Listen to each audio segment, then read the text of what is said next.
टीकाराम शिक्षण संस्थान के छोटूराम आर्य कॉलेज के प्रांगण में आज रक्तदान शिविर का आयोजन किया गया, जिसमें मुख्य अतिथि के रूप में टीकाराम शिक्षण संस्थाओं के अध्यक्ष सुरेंद्र दहिया पहुंचे। संस्थान में पहुंचने पर उनका फूलों की माला और गुलदस्तों से स्वागत किया गया। सर्वप्रथम अध्यक्ष ने किसान मसीहा छोटूराम की प्रतिमा पर माल्यार्पण किया और फीता काट कर रक्तदान शिविर की शुरुआत की। सुरेंद्र दहिया ने रक्तदाता युवाओं को बैज लगाकर सम्मानित किया। इस दौरान जगत महान न्यूज संवाददाता तेजवीर सिंह ने सुरेंद्र दहिया से टीकाराम शिक्षण संस्थान और आज चौधरी भूपेंद्र सिंह हुड्डा के जन्मदिन पर बात की। नमस्कार दोस्तों, आप देख रहे हैं जगत महान न्यूज और मैं हूं आपके साथ तेजवीर सिंह। साथियों, हमारी टीम आज पहुंची है सोनीपत के टीकाराम शिक्षण संस्थान में। यहां पर आज भूपेंद्र सिंह हुड्डा जी का जन्मदिन मनाया जा रहा है और एक ब्लड कैंप का आयोजन किया गया है सुरेंद्र दहिया जी की तरफ से। आइए उनसे जानते हैं कि वो आज ये जन्मदिन किस प्रकार से मना रहे हैं और क्या संदेश आज के दिन देना चाहेंगे। सुरेंद्र जी, सबसे पहले आपका स्वागत। धन्यवाद। आप क्या कहना चाहेंगे? आज भूपेंद्र सिंह हुड्डा जी का जन्मदिन है और आपने आज एक रक्तदान शिविर का आयोजन भी किया है, तो किस तरीके से आप इस चीज को लेते हैं? बड़े व्यक्तित्व से, बड़े आदमियों से हमेशा आने वाले पीढ़ियों को बहुत कुछ सीखने की जरूरत होती है। ये चौधरी भूपेंद्र सिंह हुड्डा जी के जन्म दिवस के ऊपर रक्तदान जो महादान है, उसके लिए हमारी गवर्निंग बॉडी ने फैसला किया था कि बड़े लोगों को जब भी चौधरी भूपेंद्र सिंह हुड्डा जी आए, चौधरी टीकाराम जी के जन्म दिवस पर, चौधरी छोटूराम जी के जन्म दिवस पर, ऐसी बड़े लोगों के विचारों को, उनके व्यक्तित्व को देखकर इस तरह की प्रेरणा लेनी चाहिए और बच्चों को नई दिशा दिखानी चाहिए। भूपेंद्र हुड्डा जी का परिवार, दीपेंद्र हुड्डा जी हमेशा इस शिक्षण संस्थान में आते रहे हैं, तो उनसे प्रेरित होकर आपने सोचा कि भी उनको हमें इस तरह का ये एक अच्छा तोहफा देना चाहिए रक्तदान कर। जी, एक उनके पास एक विजनरी लीडर है। हमारी पूरी संस्था इस बात से प्रभावित है कि उनके 10 साल के कार्यकाल में पूरे प्रदेश में अनेक यूनिवर्सिटियों की स्थापना हुई और उनके माध्यम से हमने ये सीखा कि अगर बच्चे पढ़ेंगे तो अच्छा समाज बनेगा। और संस्था की ये नींव जब 1935 में रखी गई थी, उस वक्त चौधरी टीकाराम जी ने यही धारणा ली थी कि अगर बच्चा शिक्षित होगा तभी जाके अच्छा जीवन जी पाएगा और अच्छा एक समाज के निर्माण होगा। अच्छे समाज के निर्माण के लिए हमने चौधरी भूपेंद्र सिंह हुड्डा जी से ये सीख कर कि जिन्होंने इतनी यूनिवर्सिटियों का जाल बिछाया था, बच्चों को अच्छी शिक्षा देने का काम किया था, अच्छे टीचर दिए थे, अच्छे प्रिंसिपल, अच्छे प्रोफेसर दिए थे, तब हमने ये फैसला किया कि चौधरी भूपेंद्र सिंह हुड्डा जी के जन्म दिवस को हम एक समारोह के तौर पर मनाएंगे।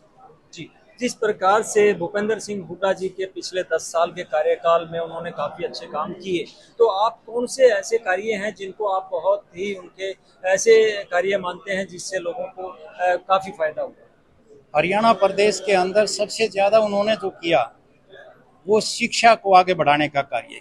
शिक्षा और स्वास्थ्य के ऊपर अनेक तरह की उन्होंने यूनिवर्सिटीज, मेडिकल कॉलेज बनाए। ये देखो कितनी बड़ी बात है कि पहला आज़ादी के बाद पहला महिला मेडिकल कॉलेज हरियाणा प्रदेश में बना और उसकी नींव भी जिस दिन वुमेन डे था, उस वुमेन डे पर सोनिया गांधी जी ने, जो हमारी आदरणीय हैं, उन्होंने उसकी नींव रखी थी। तो ये एक संदेश था कि पूरे प्रदेश में महिलाओं के लिए, बेटियों के लिए अच्छी शिक्षा मिले, बच्चों को अच्छी शिक्षा मिले, अच्छी स्वास्थ्य सेवाएं मिले। उनके इस विजन को देखते हुए हमारी पूरी संस्था उनके हिसाब से ये चीजें करती रहती है। तो आज उनके जन्मदिन पे आप समाज को क्या कहना चाहेंगे कि आगे आने वाले समय में 2024 में जो चुनाव आने वाला है और भूपेंद्र सिंह हुड्डा जी भी कह रहे हैं कि उनका शायद लास्ट वो चुनाव लड़ने वाले हैं या मतलब कार्यकाल रहेगा, तो क्या मतलब इस तरह से संदेश आज तो उनके जन्म दिवस के ऊपर हम सभी को, समाज को, पूरे समाज को ये कहना चाहेंगे कि अपने बच्चों को, बेटियों को अच्छी शिक्षा दें, अच्छे व्यक्तित्व का, अच्छे भविष्य का, अच्छे समाज का, अच्छे प्रदेश के निर्माण के लिए जो चौधरी भूपेंद्र सिंह हुड्डा जी ने नींव रखी थी, जो संदेश दिया था, उसकी पालना करें। आप जाट शिक्षण संस्थाओं के सीआर छोटूराम शिक्षण संस्थाओं के प्रधान भी हैं, तो इसको देखते हुए आप क्या मतलब देखते हैं कि भी शिक्षण संस्थाएं ज्यादातर जर्जर हालत में दिखाई देती हैं, लेकिन ये जो है सीआर कॉलेज जो है काफी अच्छी स्थिति में दिखाई दे रहा है। इसके पीछे आपका कितनी मेहनत और किस तरीके से आपने काम किया? देखिए, ये सारा योगदान जो है वो हमारी गवर्निंग बॉडी का योगदान है। हमारे जितने कर्मचारी हैं वो अपने आप को एक सदस्य के तौर के ऊपर मिल के काम करते हैं। वो अपनी नैतिकता को समझते हैं और उसी नैतिकता को समझते हुए पूरी टीकाराम एजुकेशन सोसाइटी पूरे प्रदेश के अंदर जो आज़ादी से पहले की संस्था है उसी हिसाब से गवर्निंग बॉडी काम करती है कि वो बच्चे जो हमारे ग्रामीण क्षेत्र के बच्चे हैं उन बच्चों को जो उनके मन में एक खौफ है कि डीपीएस जो बड़ी बड़ी संस्थाएं हैं उनके अंदर बहुत ज़्यादा सुविधाएं मिलती हैं, हम उनसे बेटर सुविधाएं अपनी संस्था में देने का काम करते हैं ताकि बच्चों के अंदर एक उनका मानसिक विकास बढ़े, ताकि उनको प्रदेश के निर्माण में अच्छी भागीदारी उनको मिल सके। टीकाराम शिक्षण संस्थान में एक अलग बात देखने को मिली कि यहाँ पर डोनेशन ना लेकर अपने खुद के ही इनकम से संस्थान को चलाया जा रहा है, जबकि बाकी जो संस्थाएं हैं उनको हमने देखा है कि वहाँ डोनेशन का जो है इंतजार रहता है कि तब शिक्षण संस्थान चलेंगे। आप कैसे कर पाते हैं? नहीं, देखिए, आप सिर्फ इसके लिए छोटी सी बात आप ये सोच के देखिए कि हर आदमी अपनी प्राइवेट यूनिवर्सिटी खड़ा कर रहा है, अच्छी प्राइवेट यूनिवर्सिटी खड़ी करता है।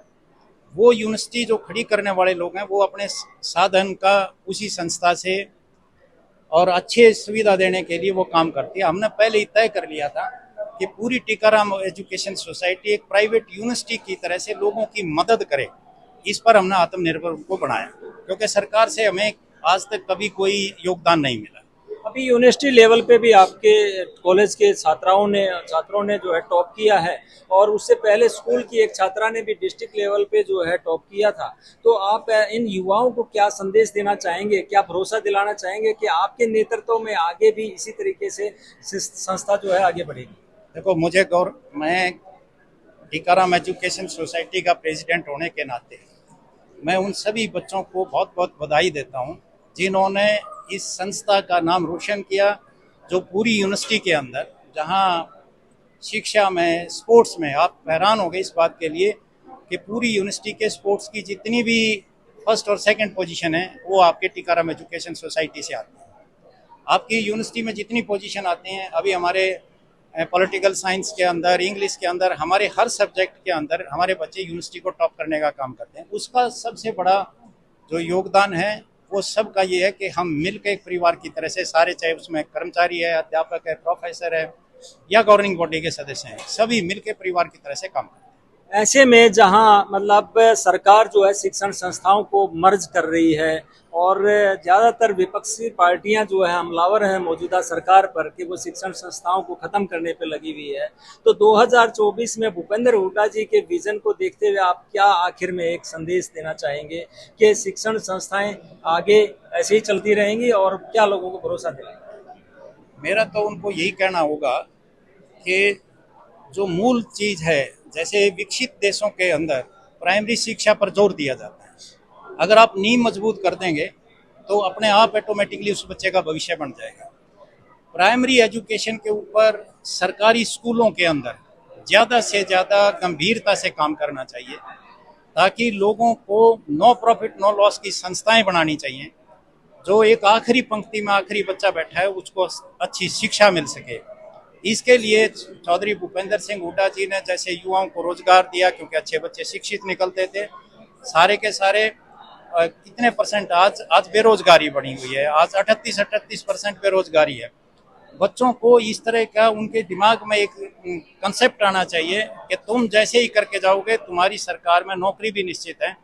तो निश्चित तौर पर मैं भूपेंद्र सिंह हुड्डा जी जो सरकार बनने जा रही है उसमें मैं यही कहूँगा कि सबसे पहले प्राइमरी एजुकेशन के ऊपर विशेष तौर पर ध्यान दिया। जी, तो दर्शकों, ये थे सुरेंद्र दहिया जो टीकाराम शिक्षण संस्थाओं के अध्यक्ष हैं और भरोसा दिला रहे हैं कि ये संस्था तो इसी प्रकार से चलेगी ही, और आने वाले समय में अगर भूपेंद्र सिंह हुड्डा जी की सरकार आती है तो युवाओं को पूरा भरोसा दे रहे हैं कि आगे भी शिक्षण संस्थाओं को इसी उच्च स्तर पर लेके जाया जाएगा और उन्हें रोजगार भी मिलेगा।